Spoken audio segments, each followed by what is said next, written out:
कहानी की शुरुआत में हमें दुनिया की सबसे खतरनाक जेल एल्केट्राज को दिखाया जाता है। इस जेल से आज तक कोई भी जिंदा बचकर नहीं जा सका क्योंकि जेल के चारों तरफ पानी फैला हुआ था और जेल की सुरक्षा भी इतनी ज्यादा थी कि यहाँ कोई परिंदा पर भी नहीं मार सकता था। अब जेल में एक कैदी फ्रैंक मॉरिस को लाया जाता है। यहाँ गार्ड मॉरिस की अच्छे से चेकिंग करता है। गार्ड मॉरिस की पूरी चेकिंग करके उसे एक ब्लॉक में भेज दिया जाता है और वहाँ उसे एक सेल में डाल देता है। मॉरिस को सेल में बंद करके एक गार्ड उससे कहता है कि एल्केट्राज में तुम्हारा स्वागत है और उसी दौरान वहाँ पर बेल बजती है और सभी गार्ड्स वहाँ सभी सेल्स को एक एक करके चेक करने लगते हैं। तभी तमाम सेल्स के दरवाजे खुलते ही वहाँ सभी कैदी बाहर निकल आते हैं। सभी कैदी लाइन से अपना अपना खाना लेने के लिए आ जाते हैं। खाने के समय मॉरिस के सामने एक कैदी लिटमस होता है। इससे पहले कि मॉरिस खाना खाता उसी दौरान एक कैदी जिसका नाम वुल्फ था वह मॉरिस को घूर घूर कर देख रहा होता है, जिसे देखकर मॉरिस थोड़ा घबरा जाता है। तभी खाना खाते समय लिटमस मॉरिस से उसका थोड़ा सा खाना मांगता है। मॉरिस भी मना किए बगैर उसे अपना खाना दे देता है और लिटमस अपना खाना अपने पास रखे हुए एक चूहे को देता है। ये देखकर मॉरिस को थोड़ा अजीब लगता है क्योंकि वह चूहा उसका पालतू था। अब रात को मॉरिस आराम कर रहा होता है कि तभी गार्ड आकर उससे कहता है कि वार्डन ने तुम्हें बुलाया है। इसीलिए मॉरिस सीधे वार्डन के पास जाता है। वार्डन उससे कहता है कि तुम्हारा इस जेल में स्वागत है। मुझे पता है कि तुम पहले भी बहुत सी जेलों से भाग चुके हो, लेकिन इस जेल से तुम कभी भी नहीं निकल पाओगे क्योंकि जो भी इस जेल से भागता है वह सीधा समुद्र में जाकर मर जाता है। और अगर तुमने यहाँ से भागने की कोशिश भी की तो तुम्हारा रास्ता पानी रोक लेगा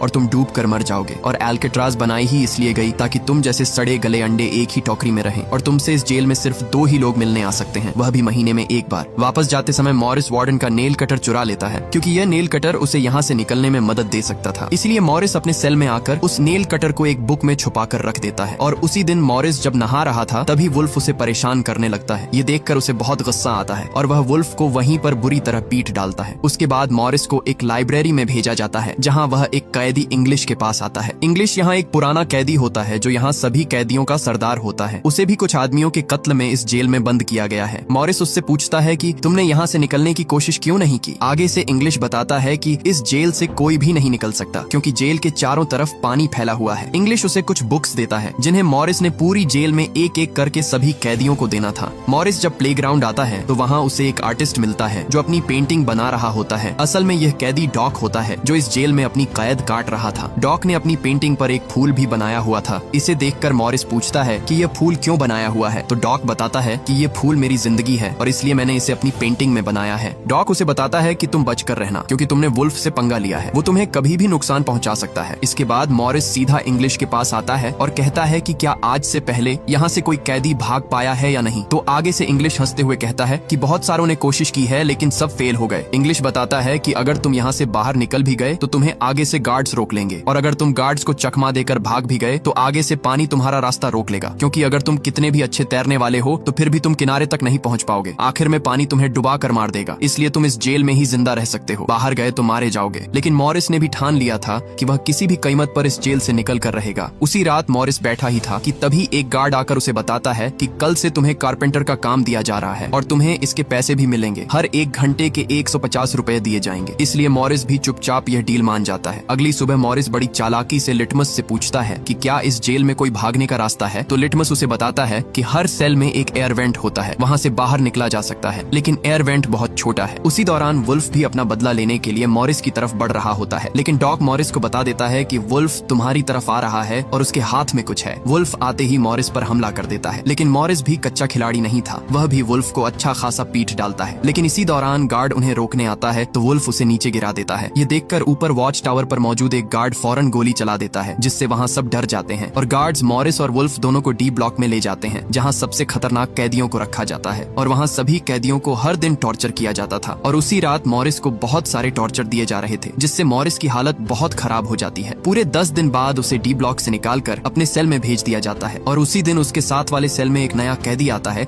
जिसका नाम चार्ली बट्स होता है। दोनों के बीच अच्छी दोस्ती हो जाती है। मॉरिस भी अपने नए दोस्त चार्ली को सबसे मिलवाता है और दूसरी तरफ वार्डन भी सभी कैदियों के सेल्स को एक एक करके चेक कर रहा होता है। तभी वार्डन डॉक के सेल में आता है जहाँ उसकी बहुत सारी पेंटिंग्स पड़ी हुई थी। डॉक ने वार्डन की पिक्चर भी बनाकर रखी हुई थी जिसे देखकर वार्डन के चेहरे पर मुस्कुराहट आती है। और अगले ही दिन अचानक वार्डन ने गार्ड से कहा कि डॉक के सेल से सभी पेंटिंग्स को हटा दो और अब से वह कभी भी जेल में पेंटिंग्स नहीं बनाएगा। इसलिए यह देखकर डॉक का दिल अंदर से टूट जाता है क्योंकि डॉक अपनी पेंटिंग्स की वजह से इस जेल में अपना टाइम पास कर रहा था। अगले दिन मॉरिस डॉक को परेशान होते देखकर गार्ड से पूछता है कि डॉक इतना परेशान क्यों है, वह हमसे कोई बात भी नहीं कर रहा, आखिर वजह क्या है। तो गार्ड उसे बताता है कि तुम अपने काम से काम रखो। इसके बाद डॉक कारपेंटर का काम शुरू करने से पहले अपना फूल मॉरिस के कपड़ों में डाल देता है और काम करते समय एक गार्ड को बुलाता है और एक कुल्हाड़ी लाने के लिए कहता है और कुल्हाड़ी लेकर उसी समय वह अपने हाथों की तीनों उंगलियां काट देता है। क्योंकि उसकी पेंटिंग्स उससे छीन ली गई हैं, इसलिए अब उसे अपने हाथों की कोई जरूरत नहीं है। ये देखकर मॉरिस फौरन उसे देखने के लिए आता है, लेकिन गार्ड्स ने उसे डॉक के पास नहीं जाने दिया और गार्ड्स डॉक को वहां से ले जाते हैं। तभी मॉरिस के कपड़ों से वही फूल निकलता है जो डॉक ने डाला था। यह देखकर मॉरिस को समझ आ जाती है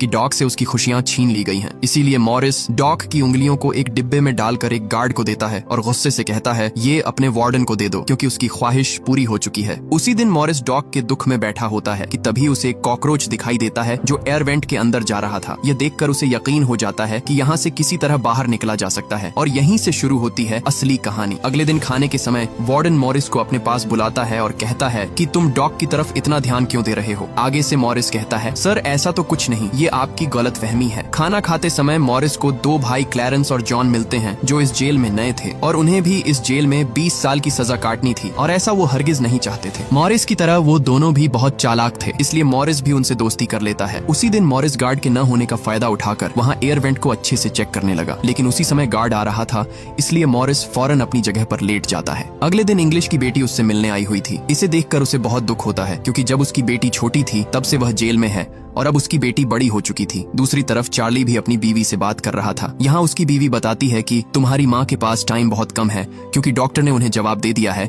कि उनके पास कुछ ही दिन है। इसीलिए चार्ली के दिल में जोश आ जाता है और वह जेल से भागने का फैसला करता है। रात को चार्ली मॉरिस से कहता है जब भी भागने का प्लान बने तो मेरी जगह भी खाली रखना। अब खाने के समय मॉरिस सभी साथियों को बताता है कि हमारा सेल ब्लॉक बहुत पुराना हो चुका है, नमी की वजह से दीवारें बहुत कमजोर हो गई हैं, इसलिए आसानी से यहाँ से निकला जा सकता है। मेरे पास एक नेल कटर है, अगर हम थोड़ा थोड़ा करके इसे खोदकर ऊपर पहुंच जाएं, तो हमें पता चल जाएगा कि यहाँ से भागने का रास्ता कौन सा है। जॉन आगे से पूछता है तुम होल को कैसे छिपाओगे। मॉरिस कहता है मैगजीन के कुछ पेपर से उसे आसानी से छिपाया जा सकता है। मॉरिस कहता है कि हमें कुछ डमी हेड चाहिए होंगे ताकि रात में उन्हें बिस्तर पर रखकर यहाँ से निकल सकें, लेकिन डमी पुतलों के लिए बाल चाहिए होंगे। यहाँ जॉन मॉरिस से कहता है मैं सैलून में काम करता हूँ, वहाँ से कुछ बाल चुरा कर ले आऊंगा। मॉरिस क्लैरेंस से कहता है तुम कपड़ों की जगह से थोड़े थोड़े करके कुछ रेन कोट्स चुरा कर ले आना, जिससे हम एक बोट बनाकर इस समंदर को आसानी से पार कर सकते हैं। आगे से चार्ली कहता है मेरा क्या काम होगा। मॉरिस कहता है जब मैं एयर वेंट खोदना शुरू करूंगा तो तुम ध्यान रखना ताकि कोई गार्ड हमें पकड़ न ले। इसलिए सभी साथियों को मॉरिस का प्लान पसंद आता है और उसी रात मॉरिस एयर वेंट को खोदना शुरू कर देता है। यहाँ मॉरिस के पास नेल कटर था, इसलिए उसे दीवार खोदने में बहुत मुश्किल हो रही थी, लेकिन उसने हार नहीं मानी और वह लगातार दीवार खोदता रहा। अगले दिन मॉरिस सभी साथियों से कहता है कि नेल कटर के छोटा होने की वजह से उसे दीवार खोदने में मुश्किल हो रही है। तभी खाना खाते समय मॉरिस को एक खतरनाक आइडिया आता है और वह चम्मच को अपने जूते पर रगड़कर उसे गंदा कर देता है और एक गार्ड को बुलाकर कहता है ये चम्मच गंदा है, मुझे साफ चम्मच चाहिए। लेकिन यहाँ क्लैरेंस भी कहता है मुझे भी किचन के बारे में पूछना है, इसलिए गार्ड ने दोनों को जाने की इजाजत दे दी। दोनों सीधे गार्ड के पास आते हैं। यहाँ क्लैरेंस गार्ड का ध्यान भटकाकर उसे बातों में लगा लेता है और इसी का फायदा उठाकर मॉरिस 2 चम्मच उठा लेता है और एक चम्मच को अपनी जेब में छुपा लेता है। रात मॉरिस सेल में बैठा था, तभी इंग्लिश सभी कैदियों को बुक्स देने आता है। तो मॉरिस उससे पूछता है कि मैंने लोहे के 2 टुकड़ों को जोड़ना है, क्या यहाँ कोई चीज है जिससे उन्हें जोड़ा जा सके। इंग्लिश पूछता है कि क्यों चाहिए तुम्हें। तो मॉरिस बताता है कि मैंने खुदाई करनी है इसलिए। लेकिन इंग्लिश आगे से कहता है कि यह इतना आसान नहीं है जितना तुम सोच रहे हो, इसलिए भागने के ख्वाब देखना छोड़ दो। अब अगले दिन मॉरिस लिटमस से एक सिक्का मांगता है और कहता है कि अगर तुमने मुझे सिक्का लाकर दिया तो मैं आपके लिए आपके मनपसंद गाने बजाऊंगा। इसलिए लिटमस भी यह डील मान जाता है और उसी रात लिटमस उसे एक सिक्का दे देता है और मॉरिस फौरन एक चम्मच तोड़कर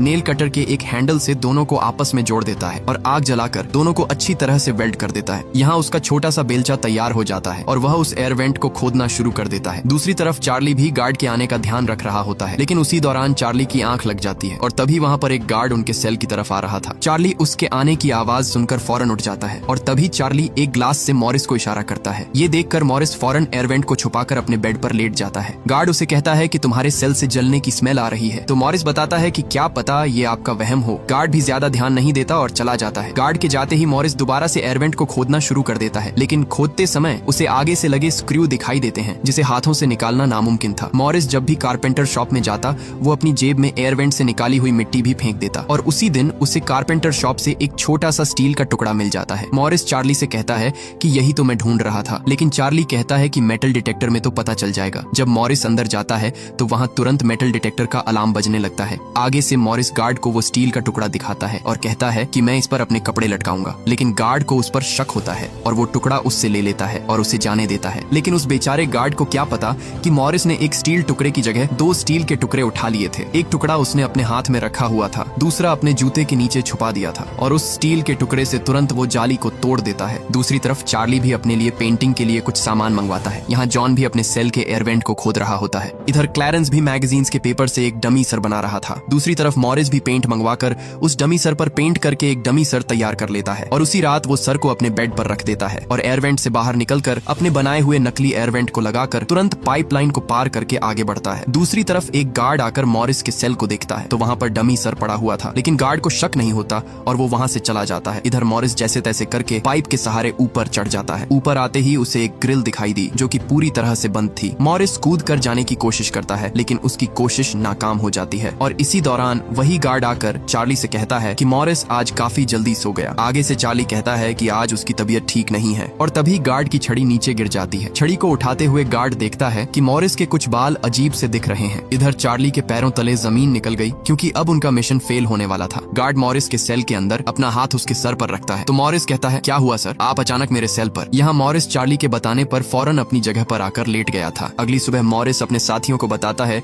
कि मैं कल रात छत पर गया था, मैंने वहाँ एयर वेंट देखा जो कि बहुत ऊपर था और मैं उस तक नहीं पहुँच सका, इसलिए मेरे साथ किसी को चलना होगा। तो मॉरिस कहता है कि आज रात मेरे साथ जॉन जाएगा। इसलिए मॉरिस और जॉन दोनों दोबारा उस जगह पर जाते हैं। यहाँ जॉन मॉरिस को ऊपर उठाता है लेकिन उनकी बदकिस्मती कि वह एयर वेंट बहुत मजबूत था और उसे सिर्फ और सिर्फ कटर मशीन से ही काटा जा सकता था। अगले दिन म्यूजिक हॉल में सभी कैदी म्यूजिक बजा रहे थे। तभी वहाँ पर पड़े एक छोटे से पंखे पर मॉरिस की नजर पड़ती है। ये देखकर मॉरिस तुरंत लिटमस से कहता है कि वह पंखा मुझे चाहिए। तो आगे से लिटमस भी उसकी बात मान जाता है और मौके का फायदा उठाकर मॉरिस उस पंखे को अपने म्यूजिक बॉक्स में छुपा देता है। लेकिन बाहर जाते समय मॉरिस को गार्ड रोक लेते हैं और उसका म्यूजिक बॉक्स चेक करने के लिए कहते हैं। तो मॉरिस कहता है कि मेरा सब सामान चार्ली के बॉक्स में है, इसलिए वो इस चेकिंग से भी बच जाता है। दूसरी तरफ मॉरिस उस पंखे से एक ड्रिल मशीन तैयार कर लेता है और उस एयर वेंट पर पहुंचकर वो उस एयर वेंट के कुछ टुकड़ों को काटने लगता है। यहाँ ड्रिल मशीन की आवाज सुनकर गार्ड्स ऊपर देखने के लिए आता है, लेकिन इससे पहले कि वो वहाँ पहुंच पाता मॉरिस अपना काम कर देता है। अगले दिन मूवी हॉल में सब मूवी देख रहे होते हैं और मॉरिस सभी साथियों से पूछता है कि सब काम कहाँ तक पहुँचा। तो आगे से वो बताते हैं कि हमारी तैयारी पूरी है, बस भागने की देर है। और यहाँ ये चारों साथी सोमवार की रात को